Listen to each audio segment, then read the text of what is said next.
ত্রিপুরায়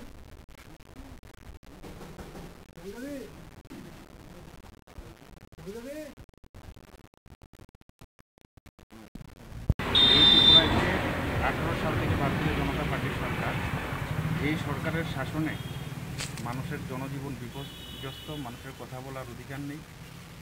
প্রত্যেক জায়গায় ভারতীয় জনতা পার্টির দুর্বৃত্তপরায়ণ চলছে।